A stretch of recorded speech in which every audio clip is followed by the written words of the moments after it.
Selamat pagi Pak. Selamat pagi.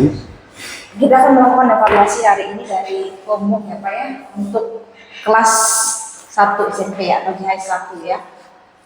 Dari soal HOTS, silakan Pak. Baik, terima kasih. Untuk soal PPKN yang pertama adalah jelaskan manfaat menjaga batas wilayah keberlangsungan negara. Tentu kita sebagai warga negara dan baik juga pemerintah yang sedang berjalan harus menjaga batas wilayah bagi keberlangsungan negara agar kedaulatan negara tidak diganggu oleh negara lain. Ya. Berikan pendapatmu tentang dampak jika batas wilayah tidak dijaga dengan baik. Tentu kalau batas wilayah tidak dijaga dengan baik, maka negara kita akan dengan mudah ya dimasuki oleh ya negara-negara yang mempunyai niat buruk terhadap wilayah negara Kesatuan Republik Indonesia, yang mana tentu dengan terganggunya batas wilayah negara kita, maka yang dinamakan dengan kedaulatan NKRI akan tidak berharga. Kemudian nomor 2, berikan solusi yang dapat dilakukan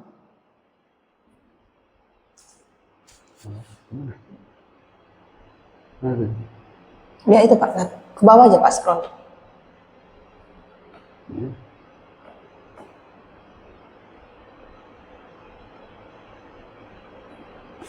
Memberikan solusi yang dapat dilakukan pemerintah dan masyarakat. Tentunya dalam hal ini kita berbicara mengenai kerjasama internasional. Masyarakat tentunya harus mendukung pemerintah di dalam melakukan kerjasama internasional di dalam menjaga batas wilayah. Ya. Pemerintah dan masyarakat di dalam negeri, di dalam negara, tentu masyarakat harus mendukung pemerintah di dalam pelaksanaan penjagaan batas wilayah NKRI. Kemudian untuk kerjasama internasional dengan tentunya adalah dengan negara-negara tetangga harus ya melakukan kerjasama supaya batas wilayah antar dua negara dapat terjaga dengan baik dan tidak saling mengganggu.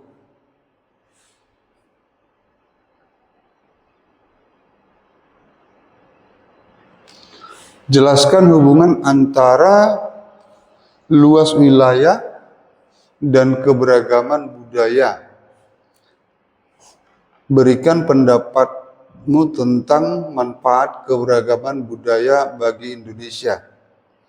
Hubungan antara luas wilayah dan keberagaman budaya adalah dengan begitu luasnya wilayah Indonesia dan yang kita ketahui adalah berupa berbagai pulau dan berbagai kepulauan, dan masing-masing wilayah mempunyai suku yang berbeda-beda yang tentunya mempunyai keberagaman yang berbeda-beda.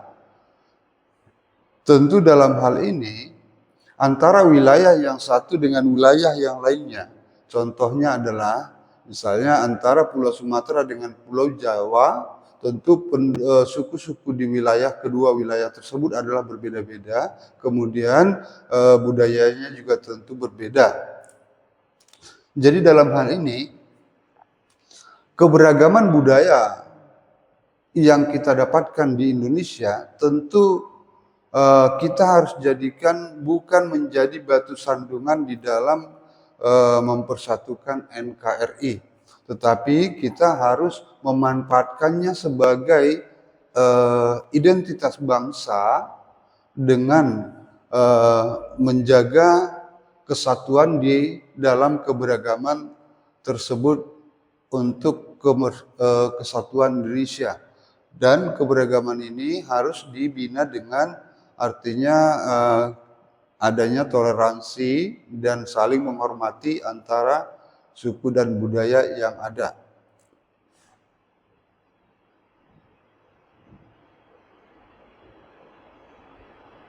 Nomor 4, sebutkan tantangan yang muncul karena luas wilayah dan keberagaman. Ya, secara logika tantangan yang muncul karena luas wilayah, ya, tentu adalah dengan membutuhkan akses yang sangat jauh, ya, untuk menjangkau semua wilayah.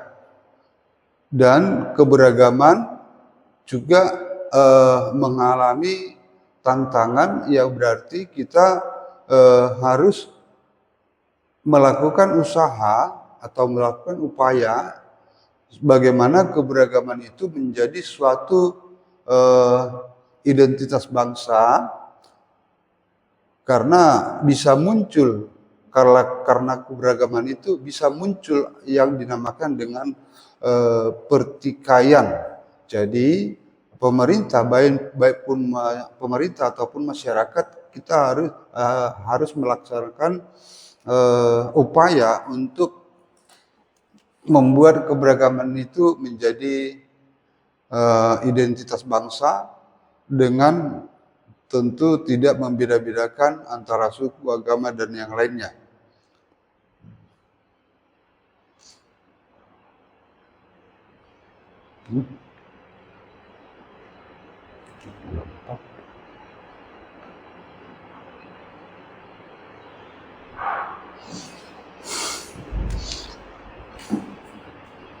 Nomor 5, jelaskan manfaat pendidikan mengenai wawasan Nusantara dan bagaimana pendidikan bisa membantu menjaga kedaulatan wilayah. Tentu pendidikan tentang wilayah Nusantara sejak dini adalah suatu hal yang perlu dilakukan untuk bagaimana generasi mendatang dapat menjaga batas wilayah kedaulatan rakyat Indonesia, supaya di masa depan wilayah negara kedaulatan Republik Indonesia, ya, wilayah negara kesatuan Republik Indonesia tidak dengan mudah diganggu oleh negara-negara asing yang sehingga mengganggu kedaulatan rakyat negara kesatuan Republik Indonesia.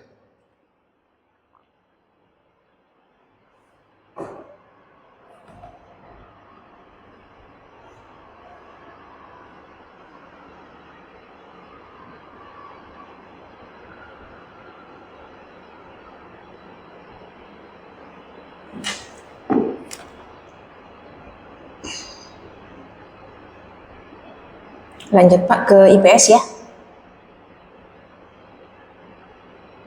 Ya, HOTS.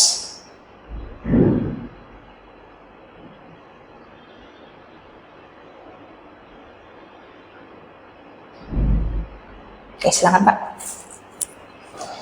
Sekarang untuk IPS, ya. Nomor 1, jelaskan keindahan dan makna dari seni kaligrafi. Berikan pendapatmu tentang manfaat mempelajari kaligrafi. Seni kaligrafi adalah seni tulisan yang dibuat dengan seindah mungkin, ya, dengan memberi, ya, bentuk lekukan-lekukan pada setiap huruf yang dilukis. Ya, dalam hal ini biasanya dilakukan dalam bentuk tulisan Arab, ya, dan kaligrafi biasa digunakan misalnya itu di zaman masuknya kerajaan Islam di Indonesia, Jadi seni kaligrafi itu dikembangkan dengan begitu indah dari ukiran-ukiran huruf yang dibuat tidak monoton. Manfaat untuk mempelajari kaligrafi adalah mengembangkan bakat seni yang ada di dalam setiap individu dan sekaligus memperdalam ilmu keagamaan bagi yang beragama Islam.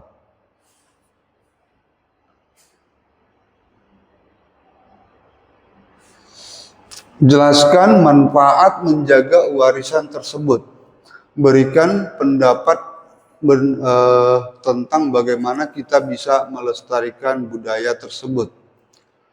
Manfaat warisan tersebut adalah suatu hal yang sangat baik untuk diteruskan karena tujuan daripada manfaat menjaga warisan budaya adalah bagaimana warisan itu ya pada dasarnya adalah memberikan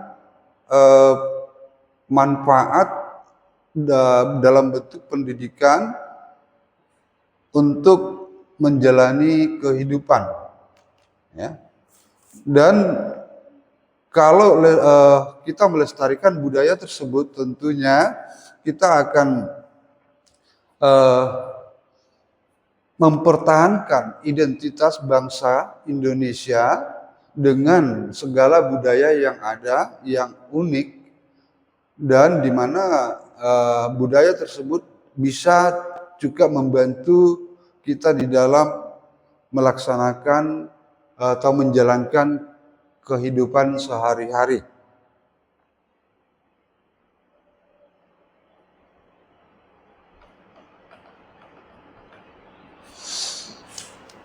Jelaskan cerita dan pesan moral yang disampaikan melalui wayang kulit.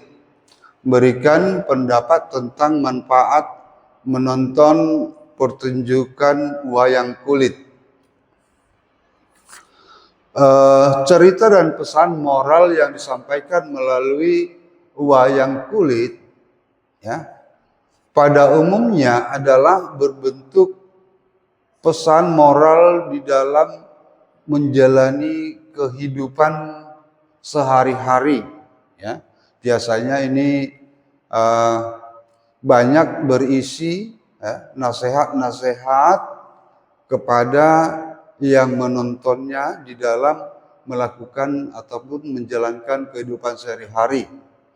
Jadi tentu manfaat menonton pertunjukan wayang kulit, tentu yang pertama adalah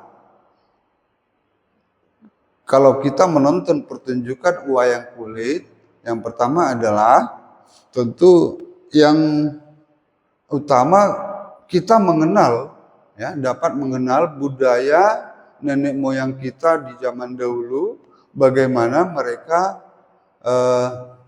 menyampaikan pesan-pesan moral, ya, dari orang tetua, dari tetua-tua melalui sebuah pertunjukan yang dinamakan dengan pertunjukan wayang kulit. Kemudian yang kedua tentu manfaatnya adalah kita mendapat wejangan-wejangan ataupun pedoman-pedoman ataupun nasihat-nasihat melalui apa yang dilontarkan oleh dalang yang membawakan wayang kulit tersebut.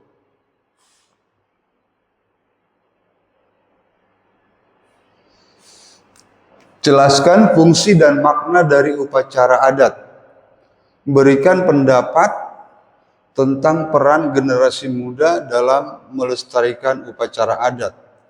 Fungsi dan makna upacara adat adalah melaksanakan tradisi yang sudah dilakukan oleh nenek moyang kita yang terdahulu secara turun-temurun dan mengikuti tata cara hidup yang mereka lakukan, ya, di mana tata cara hidup yang mereka lakukan adalah telah teruji dengan baik dan artinya dapat kita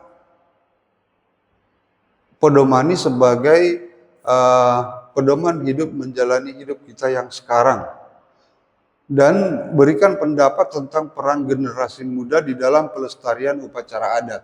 Tentu peran generasi muda di dalam melestarikan upacara adat ini tentu harusnya yang pertama adalah harus benar-benar mau mempelajari bentuk upacara adat tersebut dan kemudian ya mengikuti ketika ada upacara adat tersebut dan kemudian melestarikannya, merawatnya ataupun dalam hal ini berarti melaksanakan upacara adat itu di dalam kehidupan mereka.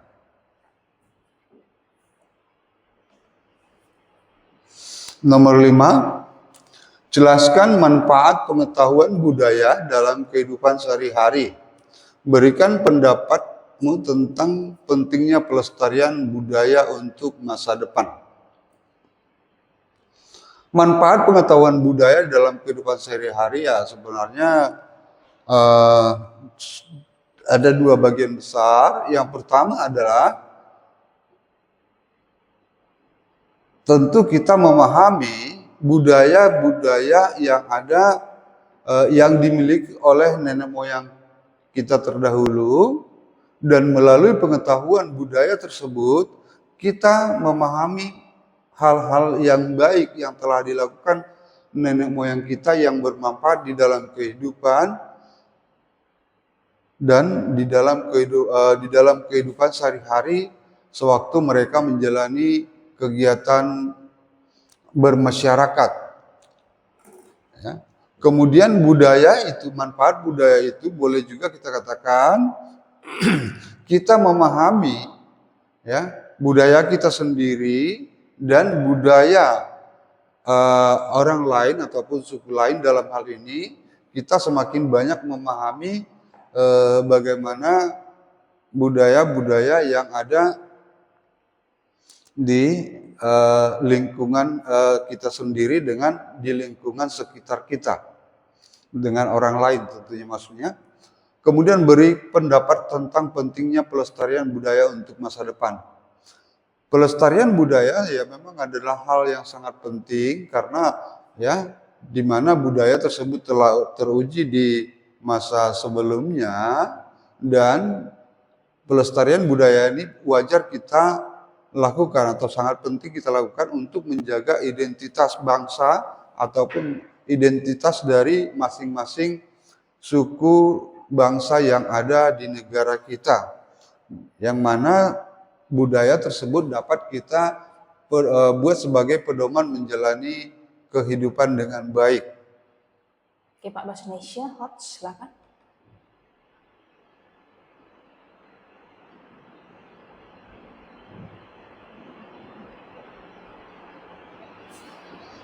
Nomor 1 untuk bahasa Indonesia, jelaskan manfaat membaca kedua jenis buku tersebut. Maksudnya di sini buku fiksi dan non fiksi. Berikan pendapatmu tentang apa yang akan kita pelajari dari masing-masing buku. Untuk buku non fiksi nanti ini disampaikan ya Pak ke murid ya, biar mereka nggak bingung, ya kan? Nanti disampaikan. Ya. Untuk buku non fiksi tentu adalah buku yang merupakan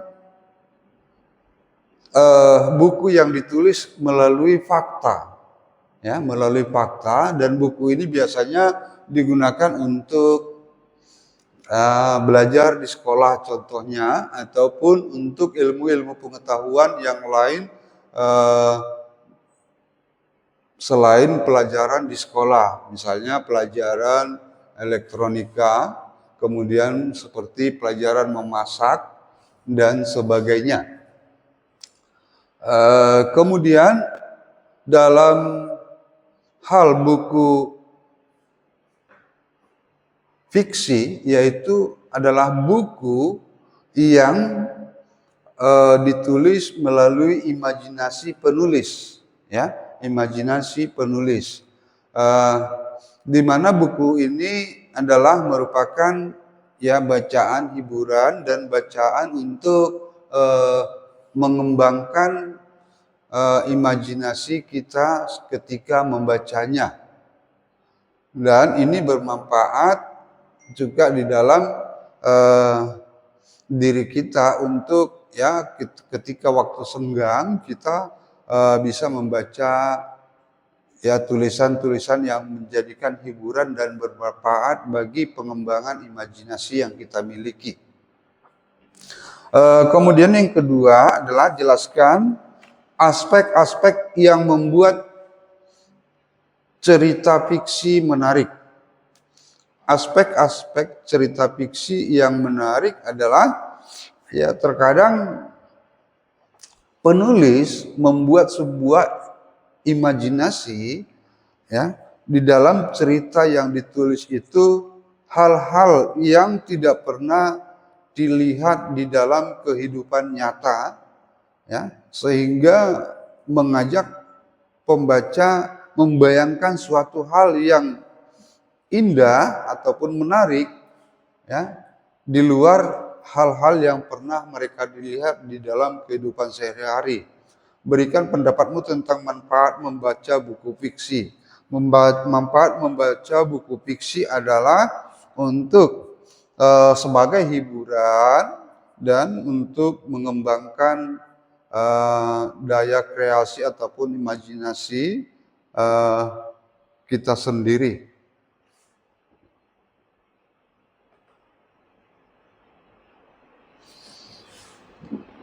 Sebutkan ciri-ciri buku non-fiksi.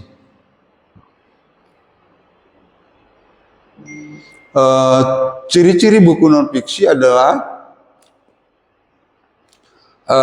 buku non-fiksi adalah tulisan yang berupa hasil dari fakta-fakta yang ada.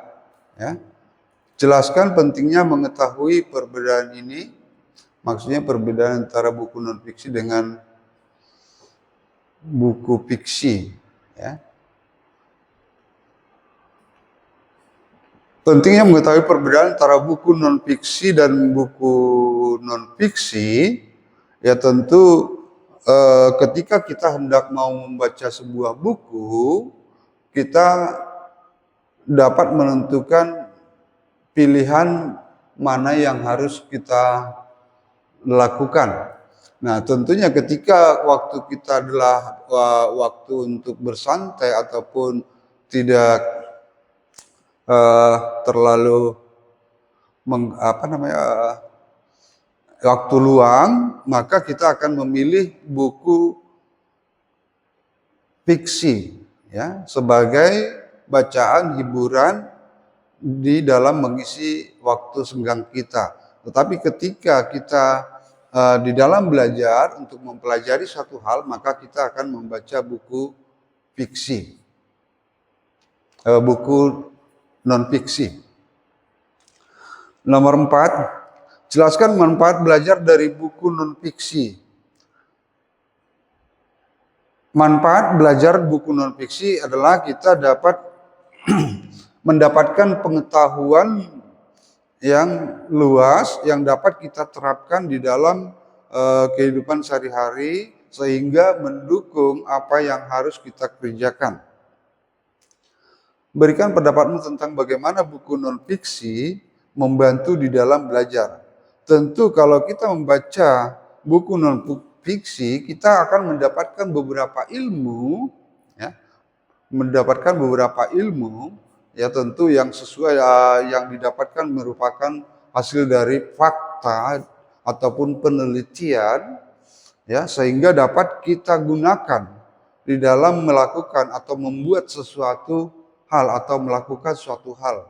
Misalnya adalah ketika kita belajar tentang bagaimana menggunakan Word di komputer ya tentu kita dapat menggunakannya di dalam komputer untuk mengerjakan pekerjaan kita yang berhubungan dengan pengetikan tulisan.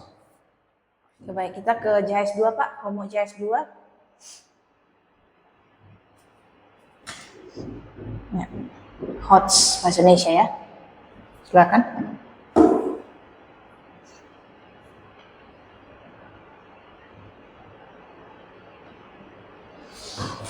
Mengapa kita harus memperhatikan unsur kebahasaan saat menulis puisi?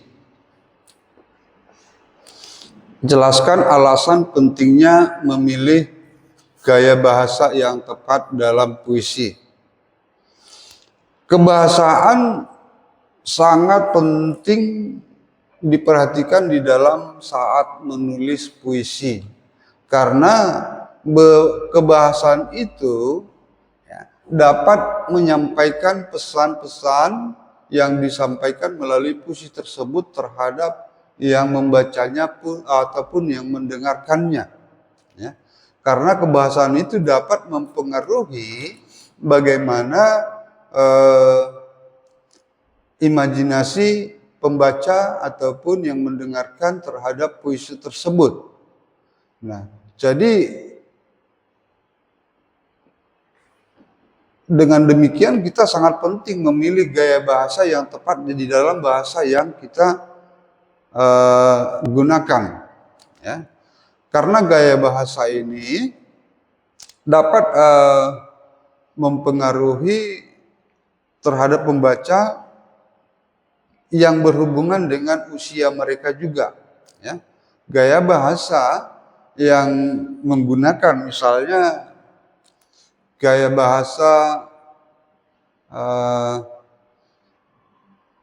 katakan metafora yang menggambarkan ya benda seolah-olah hidup, maka dapat membangkitkan imajinasi dari para pembaca atau pendengar dari puisi tersebut, dapat lebih memahami apa tujuan yang dimaksudkan oleh penulis puisi tersebut. Nomor 2, bagaimana langkah yang tepat agar puisi yang kita buat memiliki irama yang enak didengar? Langkah yang tepat agar puisi kita memiliki irama yang enak didengar, ya, tentu kita harus memikirkan di mana harus kita letakkan yang dinamakan dengan irama ataupun rima daripada puisi tersebut. Ya, rima terkadang bisa kita buatkan di depan karena rima itu berhubungan dengan apa yang dinamakan dengan jeda ataupun tekanan suara di awal. Kemudian bisa juga di tengah ataupun di akhir. Ya, kalau di akhir pada umumnya kita menempatkan kata penggalan kata di akhir itu biasanya kita buat sama ataupun dengan nada yang sama. Jadi ya itulah langkah-langkah yang kita lakukan untuk meletakkan irama di dalam sebuah puisi. Jelaskan pentingnya irama dalam sebuah puisi. Tentu irama di dalam sebuah puisi adalah membuat puisi tersebut menjadi lebih bermakna ataupun lebih indah ataupun lebih enak didengar.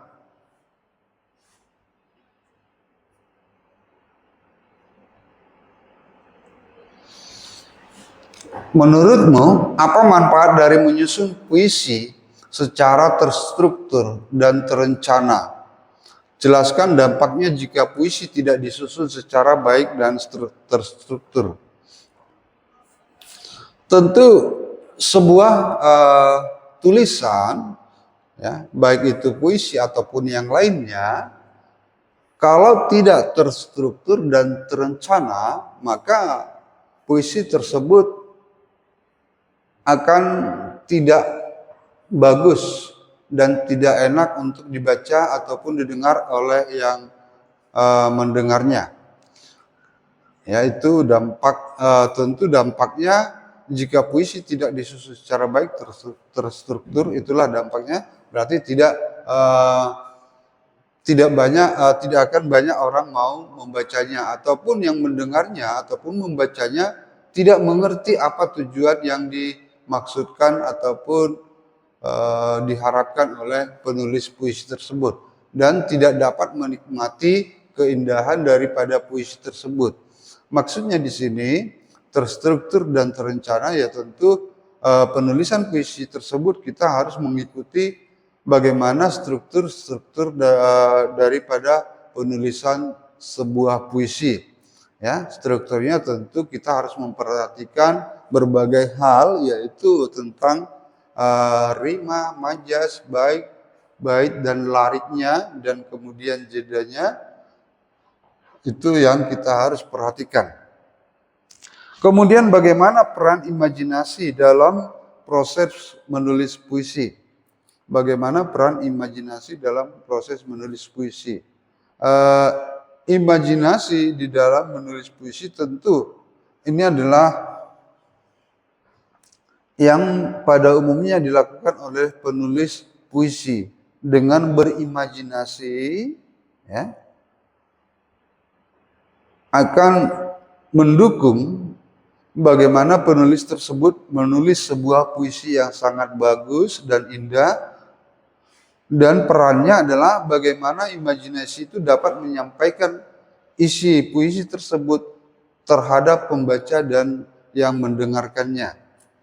Ya. Sehingga ya ketika pembaca dan pendengarnya mendengarkan puisi tersebut, maka dia akan menjadi tertarik. Oke, lanjut Pak ke PPKN ya. Hots, silakan.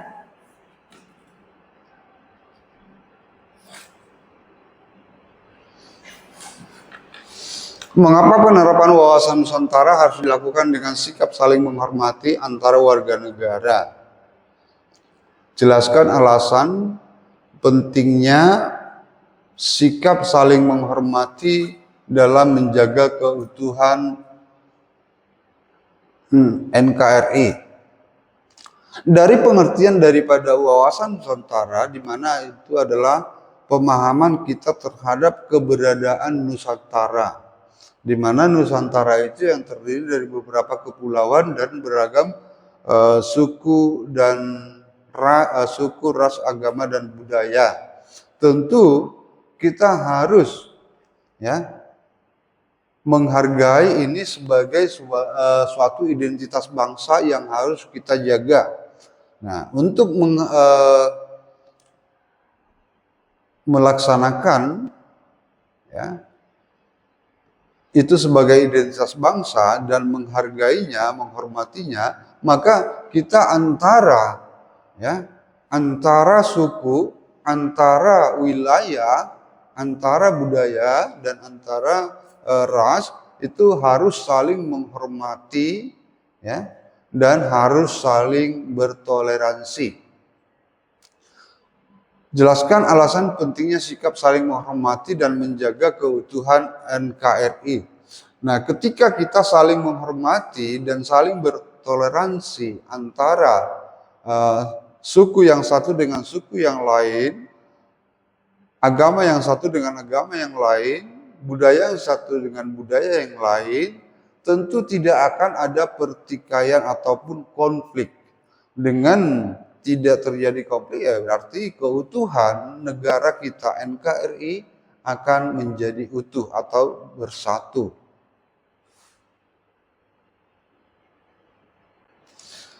Bagaimana cara Indonesia menghadapi tantangan eksternal yang mengancam keutuhan bangsa? Jelaskan langkah-langkah yang harus diambil Indonesia untuk menjaga kedaulatan ancaman dari luar. Cara kita menghadapi tantangan eksternal, maksudnya dalam hal ini tentunya adalah tantangan dari luar yang mengancam keutuhan bangsa kita.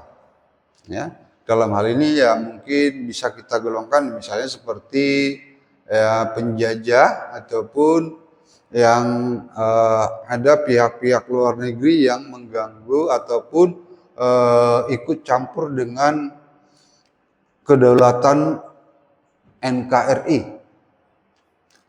Tentu cara kita menghadapinya adalah ya rakyat dengan pemerintah harus satu visi dan misi atau bersatu ya di dalam menjaga keutuhan wilayah NKRI ya.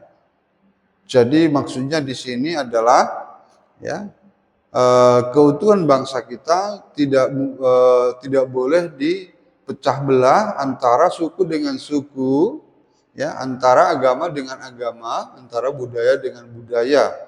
Ya, itu bisa aja datang dari luar negara kita untuk memecah belah di antara sesama warga masyarakat Indonesia dengan pemerintah. Jadi pemerintah dengan masyarakat harus satu visi dan misi di dalam menjaga keutuhan bangsa.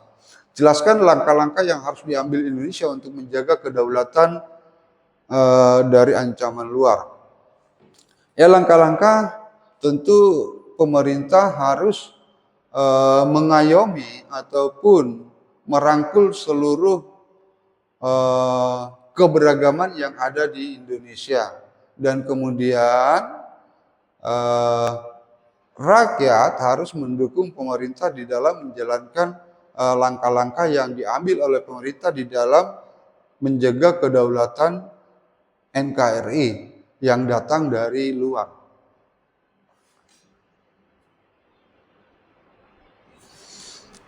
Menurutmu, apa akibat jika masyarakat tidak menerapkan sikap toleran terhadap perbedaan? Ya, kalau antara di dalam keberagaman itu tidak ada toleran, tentu akan terjadi kekacauan atau konflik, ya. Tentu adalah akan pertikaian antar suku, pertikaian antara agama dan budaya. Tentu dampaknya terhadap keutuhan bangsa, ya, kalau toleransi tidak diterapkan, maka ya negara kita akan bubar ataupun kita katakan kacau.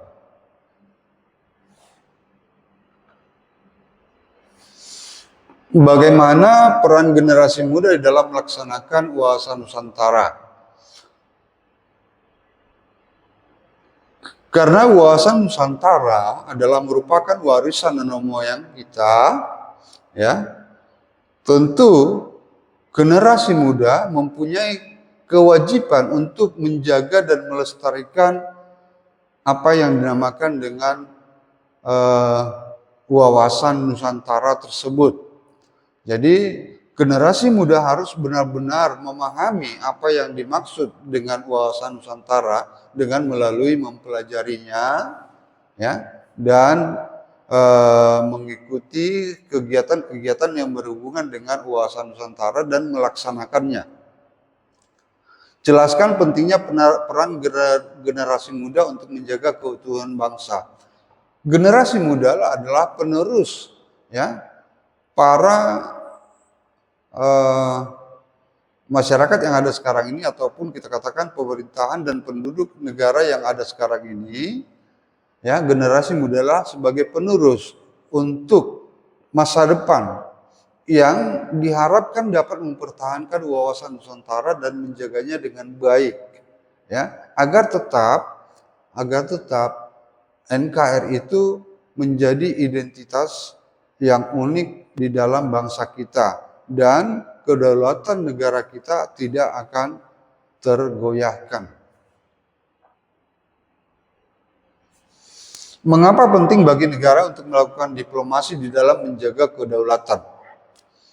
Jelaskan manfaat diplomasi dalam konteks pelaksanaan wawasan Nusantara. Pertikaian di antara dua negara yang bertetangga tentu bisa saja atau ya pasti ada saja yang menjadi bahan pertikaian, ya. Bisa aja melalui batas wilayah, bisa saja melalui provokasi dari negara luar terhadap Indonesia, ataupun bisa saja niat-niat negara lain untuk mengganggu kedaulatan negara kita. Tentu dalam hal ini, supaya tidak terjadi konflik yang makin besar yang merugikan kedua negara, maka perlu dilakukan apa yang dinamakan diplomasi. Ya, kita ketahui diplomasi itu adalah pertemuan antara dua pihak negara, ya, pemimpin negara, untuk membicarakan konflik yang ada, untuk menemukan solusi yang terbaik untuk menghilangkan konflik tersebut. Ya. Dan manfaatnya tentu adalah untuk membuat kenyamanan dan keamanan di antara dua negara tersebut dan tidak terjadi pertikaian. Itu manfaatnya. Oke, baik, kita ke buku Pak, silakan untuk di HS2 saya sudah bukakan PPKN halaman 143.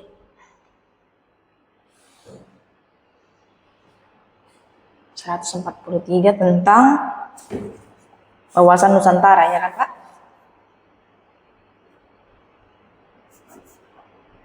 PPKN halaman 143 sampai 145. Oke.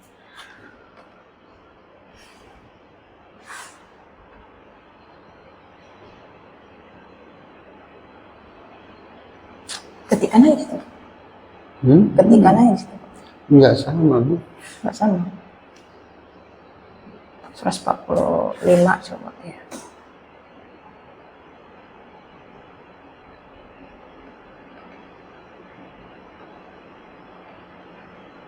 Oke, tentang pelaksanaan wawasan Nusantara ya. Oke, baik. Bapak tolong Bapak jelaskan tentang konsep wawasan Nusantara ini bagaimana ya Pak, dan implementasinya gitu ya. Apa tadi, Bu? Konsep wawasan Nusantara, pengertiannya, tujuannya, landasannya gitu ya, dan juga implementasinya, penerapannya. Oke, untuk pelaksanaan wawasan Nusantara. Pengertian yang pertama, pengertian dulu ya. Untuk pengertian daripada wawasan Nusantara itu adalah ya, bagaimana pemahaman kita tentang NKRI, ya, di mana NKRI itu pemahaman kita tentang NKRI adalah yang berada pada keberagaman.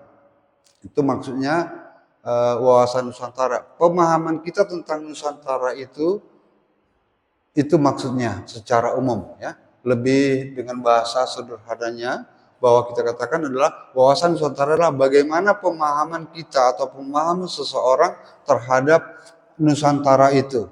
Nah, dalam hal ini konsepnya adalah bahwa Nusantara itu adalah suatu negara kesatuan Republik Indonesia yang terdiri dari beberapa pulau dan berbagai kepulauan. Itu yang pertama, itu yang harus dipahami. Kedua adalah tentu oleh karena perbedaan wilayah-wilayah tersebut atau terdapat dari beberapa pulau tadi, maka tentu penduduknya atau masyarakatnya tentu akan beragam juga. Dari berbagai daerah tersebut akan ada masyarakat yang berbeda suku-suku di antara pulau satu dengan pulau yang lain. Kemudian oleh karena suku-suku yang ada di Nusantara itu adalah juga adalah berbeda-beda diakibatkan wilayah mereka, tempat mereka tinggal. Ya, kemudian budaya yang ada juga akan tentu akan berbeda-beda. Kemudian agama yang mereka anut juga akan berbeda-beda. Nah, yang kita sebut dalam hal ini banyak berbagai pulau, berbagai budaya, berbagai agama, berbagai suku. Ini yang kita sebut dengan keragaman, ya, yang kita sebut dengan keragaman. Jadi hubungan wawasan Nusantara dalam hal ini adalah bagaimana kita memahami untuk menjalankan pemahaman kita terhadap Nusantara ini. Tentu di dalam menjalankan, ya, NKRI sebagai yang kita sebut dengan wawasan Nusantara, kita harus mempunyai pandangan ataupun pedoman yang dikatakan dengan toleransi, ya, saling toleransi. Maksudnya toleransi antara suku dengan suku, antara agama dengan agama, kemudian antara budaya dengan budaya, kemudian toleransi antara agama dengan agama, ya, saling bertoleransi, ya. Ini dalam pada pelajaran sebelumnya sudah dijelaskan bagaimana kita toleransi antara agama, toleransi antara suku, toleransi antara budaya. Kemudian kita juga harus saling menghormati antara suku yang satu dengan suku yang lain, antara agama yang satu dengan agama yang lain, menghormati antara budaya yang satu dengan budaya yang lain. Sehingga kita harus memandang bahwa NKRI itu harus kita pandang sebagai suatu kesatuan dari keberagaman tersebut, yaitu hal yang harus kita pahami tentang wawasan Nusantara. Tadi yang kedua apa Bu? Landasannya Pak, Landasan wawasan Nusantara tentu yang kita harus menggunakan apa yang sudah pendiri bangsa kita tanamkan dari sejak awal, yaitu adalah Pancasila. Pancasila kita pedomani sebagai sikap ataupun cara berpikir dan bertindak, ya, untuk menjaga yang dinamakan dengan wawasan Nusantara. Implementasinya, ya, penerapannya di dalam kehidupan bermasyarakat, ya, kita harus saling menghormati, saling menghargai, atau ada rasa toleransi di masing-masing individu masyarakat Indonesia. Ini kan ada berbagai bidang ya Pak ya. Seperti yang di buku dibuat ada beberapa bidang, ekonomi, politik, sosial, pertanian. Coba Bapak jelaskan salah satu, misalnya entah dari bidang politik atau ekonomi gitu. Misalnya kalau untuk dari bidang politik, ya. Kalau di dalam bidang politik tentunya kita melihat bahwa kita, ya, harus saling toleransi, harus saling menghormati, ya, harus saling menghormati, ya. Kita mengetahui ada beberapa partai yang ada di negara kita, ya. Ya, saya tidak usah sebutkan satu persatu. Tentu kita dan siswa juga memahami bahwa ada beberapa partai di negara kita ini, ya. Antara partai A, B, dan C dan sebagainya, itu tentu ada keinginan ataupun hasrat yang sangat kuat untuk menjadi pemenang di dalam sebuah konsentrasi pemilu, ya. Dan terkadang ada di antara konsentan itu yang tidak rela ataupun tidak ikhlas mengakui keunggulan, ya, rival ataupun lawan yang dihadapinya, ya, ataupun yang kita katakan sebagai pemenang. Nah, jadi dalam hal ini, kalau kita memahami apa yang dikatakan dengan wawasan Nusantara di dalam berpolitik ini, karena kita sudah melalui konstitusi, ya, pemenang pemilu itu kita harus menghormatinya, harus mengakuinya, harus menghargainya. Kita tidak boleh lagi mengganggunya. Itu kalau implementasinya di dalam politik. Oke Pak. Baik, kita ke vocabulary Pak. PPKN JHS 1 ya. Pluralisme. Pluralisme, ya, pluralisme itu boleh kita katakan adalah ya sama dengan keberagaman, ya. Pelajaran apa tadi? PPKN JHS 1. Makanya ya keberagaman, ya. Itu tadi wilayah. Pluralisme. Iya, mengenai wilayah tadi ya, wilayah kesatuan, bukan wawasan. Ya. Wilayah kesatuan. Jadi pluralisme itu adalah tentunya adalah keberagaman, maksudnya dalam hal ini misalnya penduduk di antara pulau-pulau yang ada di Indonesia. Kemudian keberagaman agama, keberagaman suku, dan keberagaman budaya. Integritas. Integritas adalah ya artinya adalah sebuah pengakuan, ya, pengakuan terhadap suatu kedaulatan, boleh kita katakan pengakuan terhadap suatu kedaulatan, ya.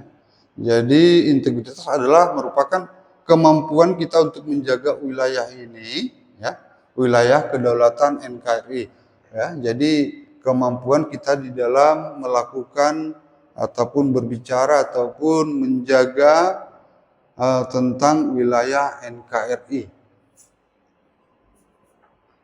Menjaga wilayah NKRI itu integritas ya.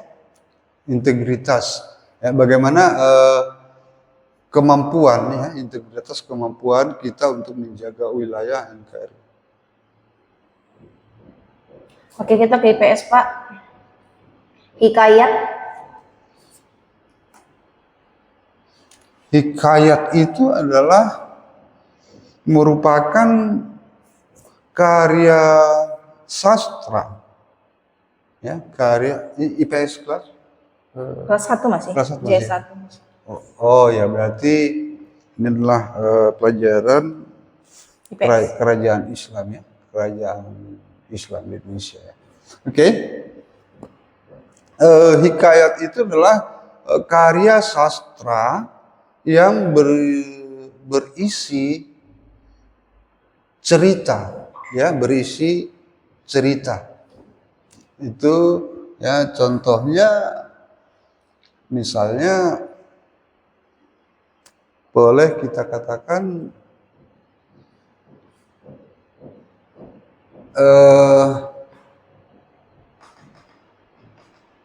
Abu Nawas itu juga merupakan boleh dikatakan sebuah karya hikayat, ya, contohnya itu. Oke. Kita ke JS 2.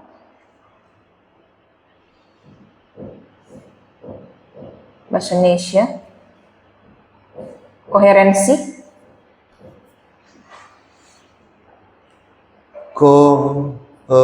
JS 2 ya? Ya. Bahasa Indonesia Pak, koherensi.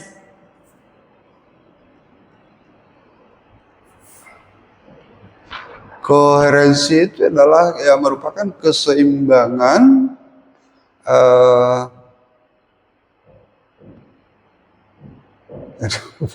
Lupa Bapak.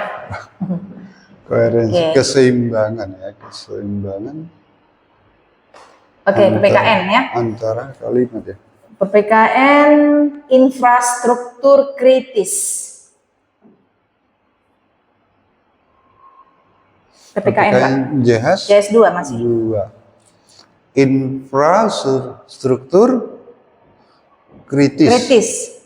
Nah, jadi infrastruktur itu ya tentu adalah pendukung daripada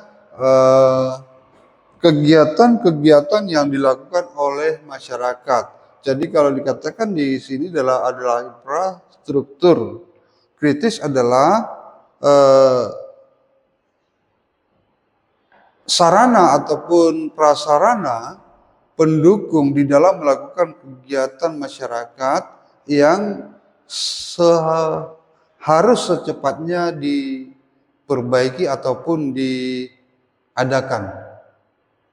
Seperti apa itu Pak? Ya seperti misalnya penghubung antara dua daerah, misalnya seperti yang sedang digalakan pemerintah sekarang, yang kita katakan Prabowo, itu adalah membangun jembatan, ya, dia merencanakan pembangunan jembatan, ya, ratusan jembatan di seluruh Indonesia. Oke. PPS. Pergerakan nasional. Pergerakan nasional. Pergerakan nasional itu adalah pergerakan-pergerakan yang dilakukan oleh para, ya, katakan sultan-sultan ataupun raja-raja yang ada di Indonesia di zaman dahulu, ya, untuk melawan penjajah atau yang melawan bangsa-bangsa yang ingin menguasai Indonesia ataupun mengganggu, ya, kenyamanan Indonesia. Oke, baik. Itu saja Pak untuk evaluasi hari ini. Terima kasih Pak.